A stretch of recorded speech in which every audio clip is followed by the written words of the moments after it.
ఇదిలా ఉంటే ఏపీలో పొత్తులపై జనసేన నేత నాగబాబు ఆసక్తికర వ్యాఖ్యలు చేశారు. బీజేపీ పొత్తులో ఉండాలని కూడా కోరుకుంటున్నానన్నారు నాగబాబు. రాక్షస పాలనను అంతమొందించాలంటే అన్ని పార్టీలు కలిసి పోటీ చేస్తే తప్పేం లేదంటున్నారు నాగబాబు. పవన్ కళ్యాణ్ ఎంపీగా పోటీ చేస్తారనేది అవాస్తవమని తెలిపారు నాగబాబు. రాష్ట్ర రాజకీయం సాగుతుంది. నిన్న తెలుగుదేశం పార్టీ అధినేత పొత్తులకు సంబంధించి వెళ్లారన్న ఒక చర్చ జరిగింది. ఆయన రాత్రి అమిత్ షాను కలిశారు. పవన్ కళ్యాణ్ గారు ఈరోజు మీ పార్టీ అధినేత అక్కడికి వెళ్తున్నట్టుగా సమాచారం ఉంది. ఏం జరుగుతుంది సార్ ఇక్కడ ఢిల్లీలో? అంటే నేను కూడా యూజువల్గా ఏంటంటే మేము ఎప్పుడు కూడా ఏం జరుగుతుంది, ఏం మాట్లాడుతున్నామని మా ప్రెసిడెంట్ అడగం. ఆయన ఏ నిర్ణయం తీసుకున్నా దానికి ముందుకెళ్తుంటాం. కాకపోతే ఆంధ్ర ప్రజల యొక్క కోరిక ఇలాంటి.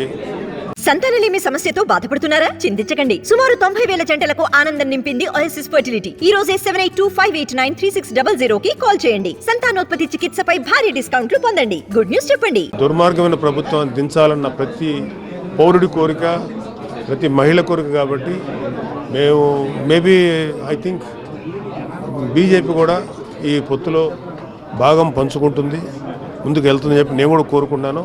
అలా జరగాలని మనస్ఫూర్తిగా ఆశీర్వదిస్తున్నాను. పవన్ కళ్యాణ్ గారు ఎంపీగా పోటీ చేస్తారు.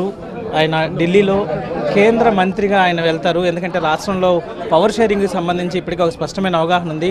ముఖ్యమంత్రి కాలేరు కాబట్టి ఈ కార్యకర్తలకు కూడా నిరాశ కలగకుండా ఎంపీగా పోటీ చేసి ఢిల్లీకి వెళ్తారు కేంద్ర మంత్రిగా అన్న ప్రతిపాదన నిన్న చర్చల్లో వచ్చింది అన్న ఒక డిస్కషన్ వస్తుంది. మీరు ఊహాగానాలు లేకపోతే ఏ వార్తలు విని దాని మీద ఎలా కామెంట్ చేస్తాను? నాకు ఏదైనా కామెంట్ చేసినప్పుడు అదంటే తెలిసిన తర్వాత కామెంట్ చేస్తాను. బీజేపీతో పొత్తు ఉంటుందా సార్? ఖచ్చితంగా ఉంటుంది. ఖచ్చితంగా బీజేపీతో పొత్తు ఉండాలని నేను కోరుకుంటున్నాను, మనస్ఫూర్తిగా కోరుకుంటుంది. ఉంటుంది.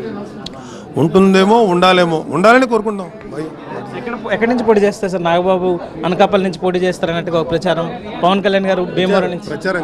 అది ప్రెసిడెంట్ గారి నోట్లో నుంచి ఆయన స్వయంగా అనౌన్స్ చేసినప్పుడు అప్పుడు మాట్లాడండి. Thank you.